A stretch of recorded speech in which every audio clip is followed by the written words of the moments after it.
ఈరోజు పోలవరం ప్రాజెక్ట్ సమీక్ష కోసం నేను ఇక్కడ వచ్చాను.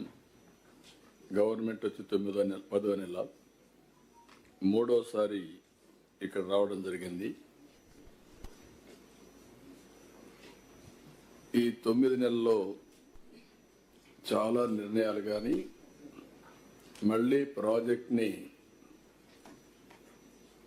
లైన్లో పెట్టడానికి గాడి తప్పినటువంటి ప్రాజెక్ట్ని ఒక మాటలో చెప్పాలంటే చాలా ఇది ఎప్పుడవుతుంది, టెక్నికల్ ప్రాబ్లమ్స్ ఏంటి, ఇంకా ఎలాంటి సమస్యలు వస్తాయి అని నాకు కూడా అనుమానం ఉండే పరిస్థితి వచ్చింది. ఎందుకంటే దీంట్లో ఈ ప్రాజెక్ట్ చాలా కాంప్లికేట్ అయింది. ఈజీగా అయిపోవలసిన ప్రాజెక్టు ప్రభుత్వం ఆ రోజు కొనసాగుంటే 2020 ఆగస్టుకంతా లేదా జూన్ జూలైకంతా ప్రాజెక్టు పూర్తయి జాతికి అంకితం చేసేవారు. పోలవరం అనేది ఆంధ్రప్రదేశ్కి జీవనాడి. ఏదో దాంట్లో ఆ ప్రాజెక్టులో ఉండే 7,20,000 ఎకరాలకు నీళ్లు ఇవ్వడం, 23,50,000 ఎకరాలు గ్యాప్ ఆయకట్టుని స్టెబిలైజ్ చేయడం, ఒక 30 లక్షల మందికి 28.5 లక్షల మందికి త్రాగునీరు ఇవ్వడం, 960 మెగావాట్లు కరెంట్ ఉత్పత్తి చేయడం, 23 టీఎంసీ నీళ్లు విశాఖపట్నానికి డ్రింకింగ్ వాటర్ కానీ ఇండస్ట్రియల్ వాటర్ ఇవ్వడం, ఇవన్నీ కూడా మేజర్ ఫ్యూచర్స్ దీంట్లో. దానికంటే ముఖ్యంగా ఈ సంవత్సరం కూడా 4,000 టీఎంసీ నీళ్లు సముద్రంలోకి వెళ్ళాయి. 100 ఇయర్స్ ఆవరేజ్ తీసుకుంటే 2,000 టీఎంసీ నీళ్లు సముద్రంలోకి వెళ్తున్నాయి.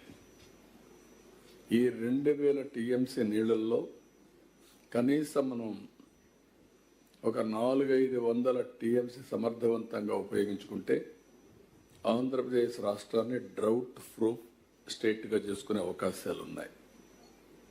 అలాంటి ఈ ప్రాజెక్ట్ ఇది. ఈ ప్రాజెక్టు కూడా చరిత్ర మనం చూస్తే చాలా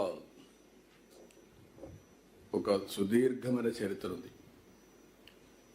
ఏదైతే 1941లోనే ప్రాజెక్టు కట్టాలని ప్రణాళికలు తయారైనాయి, ఆ రోజుట్లోనే ఈ సైటే ఐడెంటిఫై చేసి అప్పుడు కట్టలేక నేరుగా ధవళేశ్వరం బ్యారేజ్ కట్టారు. అక్కడి నుంచి ఇది అనేకమైన మార్పులు ఇవన్నీ జరుగుతూ వచ్చాయి. పేర్లు కూడా మారుతూ వచ్చాయి. ఇందిరాసాగర్ నుంచి పోలవరం దగ్గర నుంచి ఒరిజినల్గా రాంపాల్ సాగర్ నుంచి పేర్లన్నీ మారుతూ వచ్చాయి.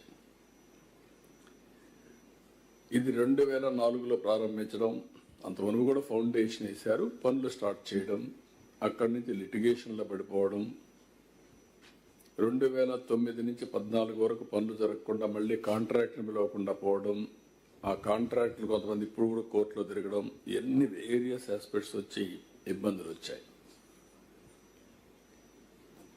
ఏదైతే విభజన చట్టంలో పోలవరాన్ని ఒక నేషనల్ ప్రాజెక్టుగా పెట్టినప్పుడు ఈ ప్రాజెక్టు చేయగలుగుతామనే ఒక ధీమా ధైర్యం వచ్చి అక్కడి నుంచి మనం ముందుకు పోయే పరిస్థితికి వచ్చాం.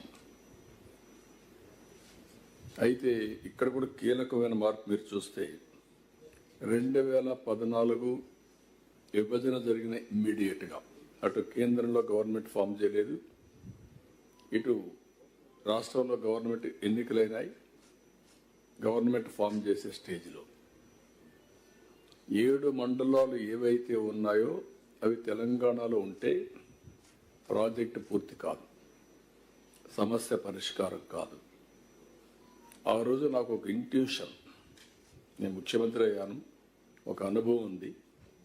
అనుభవం అన్నప్పుడు మొత్తం డీటెయిల్స్ తెప్పించుకొని చూస్తే అప్పటికి బైఫర్కేషన్ యాక్ట్లో గట్టిగా మాట్లాడడం అయినాయి. కానీ ఆ రోజు నాకు వచ్చినటువంటి అనుమానం నివృత్తి చేసుకోవడానికి పిలిపించి మాట్లాడినప్పుడు ఇది రాకపోతే చాలా సమస్యలు వస్తాయి. ఒక్కసారి నోటిఫికేషన్ 2 స్ట్రైక్గానే అయిపోతే ఆ స్టేట్ పర్మిషన్ అవసరం, ల్యాండ్ ఎక్వేషన్ అన్నిటికీ. అక్కడి నుంచి ప్రాబ్లమ్స్ వస్తాయనే ఉద్దేశంతో గట్టిగా పట్టుబట్టి ఫస్ట్ టైం చరిత్రలో ఒక గవర్నమెంట్ ఏర్పడిన తర్వాత అసెంబ్లీ పెట్టుకొని, పార్లమెంట్ పెట్టుకొని, ఇక్కడ అసెంబ్లీ పెట్టుకొని రెగ్యులర్ బిజినెస్కి వస్తాం. బిఫోర్ పార్లమెంట్ సమావేశాల కంటే ముందు ఒక ఆర్డినెన్స్ ఇష్యూ చేసి, పార్లమెంట్ పెడితే ఆర్డినెన్స్ రాదు కాబట్టి ఆర్డినెన్స్ ఇష్యూ చేసి ప్రెసిడెంట్ ఆఫ్ ఇండియాని కన్విన్స్ చేసి, ప్రెసిడెంట్ ఆఫ్ ఇండియా రిఫ్యూజ్ చేశాడు అనుకోండి, రేపే కదా మీరు ముందు పార్లమెంట్ పెట్టుకొని అక్కడ పాస్ చేసుకోమంటే అంత లోపల నోటిఫికేషన్ అయిపోతుంది. There is a dead line June 2 2 రాష్ట్రాలు ఏర్పడడానికి. June 2 వస్తే ఆటోమేటిక్గా 2 రాష్ట్రాలు మళ్ళీ బిల్ పాస్ చేయాలి, తర్వాతనే కేంద్ర రూల్ వస్తుంది. అలాంటి సమయంలో 7 మండలాలు ఆంధ్రప్రదేశ్ రాష్ట్రానికి ఇవ్వడం ఈ ప్రాజెక్టు పూర్తి చేయడానికి దోహదం చేసింది. కేంద్రం మీరు ఒకసారి చూస్తే చాలా కోఆపరేట్ చేశారు, ఆ రోజు చేశారు, ఈరోజు చేశారు. అక్కడి నుంచి ఈ ప్రాజెక్ట్ని పూర్తి చేయడానికి నీతి ఆయోగ్కి వెళితే నీతి ఆయోగ్ రికమెండ్ చేశారు. ఇది ఆంధ్రప్రదేశ్కి డెడికేటెడ్ ప్రాజెక్ట్, బైఫర్కేషన్లో వచ్చింది. ఈ ప్రాజెక్ట్ను పూర్తి చేయాలంటే వాళ్ళే శ్రద్ధ తీసుకుంటారు. నేషనల్ ప్రాజెక్టులు పూర్తి చేసిన చరిత్ర చూస్తే ఆశాజనకంగా లేవు కాబట్టి ఈ ప్రాజెక్ట్ రాష్ట్రానికి ఇమ్మని చెప్పి ఎగ్జిక్యూషన్ అంతా కూడా స్టేట్ గవర్నమెంట్ చేయమని ఇచ్చారు. దాంతో మీరు చూస్తే 73% పూర్తి చేశాం. అదే మరి ఒక్కసారి మీరు చూసిన 32,215 క్యూబిక్ మీటర్ల కాంక్రీట్ పనులు ఒక్కరోజు చేసి గిన్నెస్ రికార్డ్ ఎక్కింది. 414 రోజుల్లో 1397 మీటర్లు డయాఫామ్ వాల్ నిర్మాణం చేశాం. అప్పట్లోనే 480 కోట్లతో పూర్తి చేశాం. అదే మరి 2 కిలోమీటర్లు మొత్తం లోతు కూడా చూస్తే కొన్ని ప్లేసెస్లో 100 మీటర్స్కి వెళ్ళింది.